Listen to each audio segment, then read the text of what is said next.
Thank you. Thank you both for your service to our country. Secretary Austin, does the Department of Defense have a definition of what a cyber attack against the United States constitutes?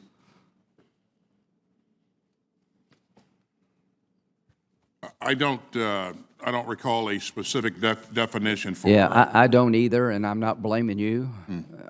We need one.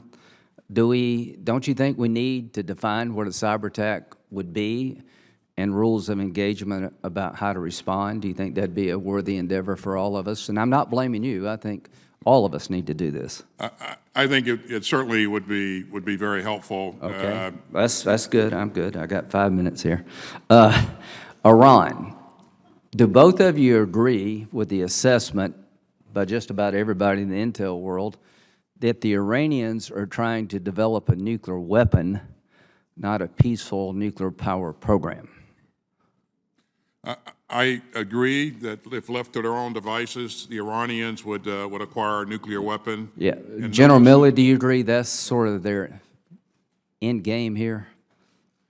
You know, Senator, I think yes, but I also know that I don't believe, and I haven't seen any evidence that they've made an actual national level decision to do that. But it is clear to me. You need to check with the CIA. Well, I have. Okay. And So, I'm talking about a national strategic decision. Yeah, well, I don't know how They've set the groundwork. Okay, where does the national strategic plan come from in Iran? It would have to be the supreme leader of Iran Yeah, to make that decision. I don't know how you determine what he says or doesn't say. So here's my belief. They're trying to develop a nuclear weapon, and I hope we understand that, because if we don't understand it, it'll be hard to stop them. That's my belief as well, Senator. Okay, thank you, sir. Afghanistan, both of you, how would you rate the likelihood of international terrorist organizations like Al-Qaeda and ISIS regenerating inside of Afghanistan and presenting a threat to our homeland or our allies, given what you see today? Is it small, medium, large? How would you assess it?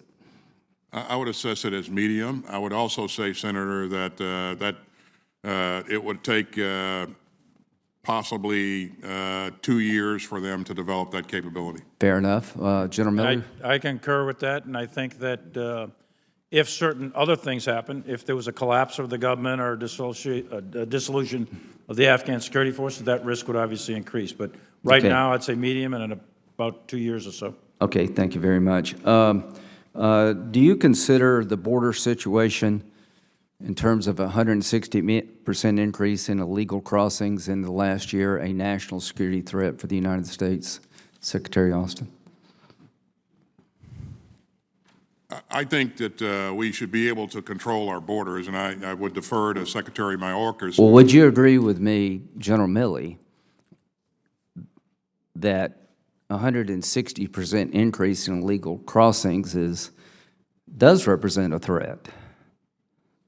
Sure, I think there's a possibility or a probability of contraband or people with malfeasance forethought and criminals and terrorists and all that kind of stuff. That's all possible, and I think the border protection of any nation, sovereignty of any nation, is a national security issue for any country, to include ours. I also think that the primary responsibility to do that is law enforcement for the United States. I understand.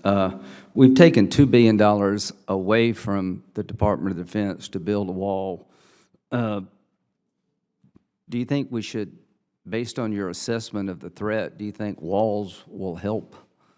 Or are you just not able to give me an answer on that? I think there's other ways to work to control the border, Senator. Okay. I'm not sure that a wall is... So you're okay with the Biden decision to stop building the wall? I certainly support my president's decision, Senator. All right, thank you very much. China. General Milley, in the next decade, given what we see today, where is China heading in terms of their military capability? China has announced publicly their intent to be a peer of the United States and to be militarily superior to the United States by mid-century.